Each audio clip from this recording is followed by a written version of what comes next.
Welcome to the Unit 1 of Section 1. This unit is dedicated to definitions and theoretical framework and puts the basis to the entire course. As you will discover, each unit of the course proceeds with its contents in response to a driving question. The driving question of this unit is, what is a tourism product made of? To answer to this question, in this unit we are going to explore what we mean for product and for tourism product. What are the differences between territory, landscape, peripheral area, and destination? We will also get into detail with the components of a tourism product, service, and experience. And we will see that no product can last forever on the market, and this has to do with the product life cycle concept. Fine, it's time to begin. Let's start from the concept of product. For example, have a look to this wonderful picture. By the way, it is a portrait of Lake of Garda, located in northern Italy. What are you watching? Can we consider it a tourism destination? If yes, are there any differences with respect to what we mean by territory? It is not a banal question, as we are going to discover with the next slide. Fine. It is the moment to apply to definitions. When you see this icon with the exclamation point, it means that that is a defining moment of the course. So here we are with some first definitions. They are all referred to places, but with some differences. A territory is a portion of land characterized by administrative boundaries. There is an administrator who is responsible of that. While a landscape is a specific part of a territory which is perceived by populations due to its natural or human factor. For instance, we talk about industrial landscape, rural landscape, and so on. A peripheral area is an area far from a center, a city, the core of services and infrastructures. Its peripherality, therefore, depends on its distance from a center and is considered usually as an element of disadvantage. Instead, we will see that for contemporary tourism, peripheral areas, if well managed and valorized, can become particularly attractive destinations and in line with the needs of today's tourists. Then we have the destination, which is a geographical space we are going to or we would like to go. This space is also equipped with the necessary services to support our stay. When we talk about tourism destination, we mean the main destination of a tourism trip that is defined as a place visited and that is central to the decision to take the trip. So the place that justifies and motivates our movement. But what to grasp from all these definitions? Well, what is key for our reasoning and within this course is that, first, a tourism destination is a complex construct, an aggregate we need to learn to work on. Second, it is a setting in which tourism experiences take place, but it can also be a whole product per se. Third, what at the end makes a territory a recognizable tourism destination is not only this aggregate of experiences and services, but also how it is perceived by visitors. To help you remember this perspective, I put the key points in red. Probably now we can watch this picture with new eyes. But immediately another question arises: can this be considered a tourism product? When going on holiday, we come across products, services, and experiences that are provided for our leisure time. What's the difference? Let's proceed with order. First point: what is a tourism product? In general, a product can be anything to be put on the market with commercial goals and in response to an interest or need. It can consist of physical objects, services, people, places, experiences, institutions, and ideas. A tourism product is a combination of tangible and intangible elements such as natural, cultural, and man-made resources, attractions, facilities, services, but also activities around a specific center of interest, which represents the core of the destination marketing mix and creates an overall visitor experience, including an emotional aspect for the potential customers. A tourism product is priced and sold through distribution channels, and it has a life cycle. This long and articulated definition comes from the United Nations World Travel Organization and in some way summarizes a great part of what we will see in section 1 of this course. From the point of view of marketing, a tourism product is a complex aggregate, we said before. Later, we will call that aggregate marketing mix. The output of this aggregation of components is our offering to the market. It might be a very large product, like a tourist destination, or on the contrary, a very specific and limited offering, like one night in an accommodation structure in a specific city. You can see here a possible list of products sorted from largest and most complex to smallest. But all these typologies share common basic elements. 4. The first is to put them on the market. You need to have a concept, an idea of the final benefit you want to provide to your visitors through this product. A second point is that you need also to organize a space-time mobility. That means duration and period of the vacation, the moments in each day, the distances to be covered, and how to make the product accessible through transportation. The third point is the price. The price of the product must be set taking into account your business goals, the market trends, but also the demand evolution and your competitors. Finally, a fourth common element is about possible constraints in terms of local regulation, local criticalities, entry barriers to the market in which you are playing, and so on. Another way of looking at the product as an aggregate is represented in this box. Here we can see the dimensions on which we can work on to make our tourism product attractive and competitive. People and above all local community do make the difference in a place. But also the geographical components strongly characterize a place both in positive and negative terms sometimes. The environmental dimension includes the rules of the game. That means all the internal and external conditions we need to know to operate correctly and profitably. Then we have the industrial dimension, which includes both tourism operators and the related industry professionals who can still add value to our offer. And finally, time in terms of duration and period. The important thing is that all these elements must work together in synergy and in a coordinated and coherent way. The goal is to satisfy the tourist in each moment and situation of his or her tourism experience. If the dimensions to work on are now clear, I hope so, we need to shed a light on the components of a tourism product. What's inside? What is a tourism product made of? This is a tentative but not exhaustive list of possible components of a tourism period.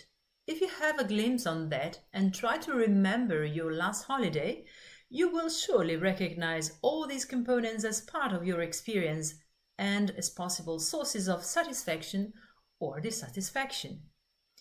We might consider information and reception services like guides and tourist offices, service or non-service accommodation solutions, depending on how we want to spend our nights, catering and commercial services, but also entertainment and leisure services, and everything about history, arts, architecture and environment in terms of attractions, but also what local community can produce in terms of excellencies and things to be sold and bought. For example, craft goods and services, typical agri-food products, artifacts, and so on and so forth. We might also consider local public services, which are key to move in a safe, coherent, efficient way on the territory. And so we might consider safety, hygiene, accessibility, mobility, infrastructure services, but also private local services like credit institutions, insurance institutions, specialists of any type of scientific fields, for example, medical fields, and also cultural, sporting and recreational events taking place in specific periods of the time of the year or of the season. But in our case, as we want to be able to develop and promote a peripheral destination, making a list is not sufficient to have a clear idea of what to work on and to know how to proceed. This slide is useful to systematize what in marketing is called the mapping of the territory. We are in the analytical phase of our project, and we need to know exactly what's inside our territory and what's worthy to be included to turn in this area into a competitive tourism destination. So that's why I propose you a table. This table provides 6 families or categories of attractors. For each category, you've got in the right column some examples. They are all important to make your destination accessible, easy to reach and to move within, beautiful and attractive, that's the case of attractions, comfortable and well served, here we can consider hospitality and amenities, or engaging thanks to activities, or well organized and distributed through the ancillary services provided by intermediaries like tour operators and travel agencies. Have a look to the examples for each category. By the way, as for the category of attractions, they can vary very much depending on the geographical morphology of the place, but also on the human intervention along time. Some lucky destinations have such strong attractions to be unique on the market. That's the case, for example, of Paris with the Tour Eiffel or Rome with the Colosseum. In these 2 cases, we talk about landmarks that are attractions that mark the territory in a univocal and globally recognizable way. Fine. Till now we saw what a product is and what it is made of. But a tourism product is, in its essence, a service.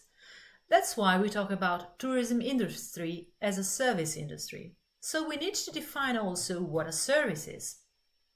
In the 90s of the last century, the 2 very important scholars Zeitamel and Bittner defined services as acts, processes and performance. A very enigmatic definition that is short like a tweet, we might say today. Let's keep this definition for a moment and go into more detail with the characteristics of a service compared to a physical good. They are both products, but with different traits. A physical good is something you can experience through senses. You can see it, touch it, smell it, taste it, if it is the case. These are important information you can gain when evaluating a product to buy. Think about a car, for example. A good is normally produced and distributed separately from the customer who comes across it in a point of sale or on an online marketplace, so the moments of production and distribution and consumption are normally separated. This means that usually the consumer does not participate to the production and distribution phase. Another characteristic is that a physical good in most of its parts is standardized. If we exclude niche product and tailor-made ones, in all other cases, the goal of the producer is to reduce production costs, keep control and simplify as much as possible the production process. In a word, develop economies of scale. Finally, once the customer buys a good, he or she becomes its owner. A transfer of property takes place.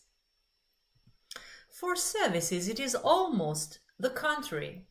In each case, think about the purchase of a learning program. Very few sensory pre-purchase experience, and so fewer elements to show when promoting the service.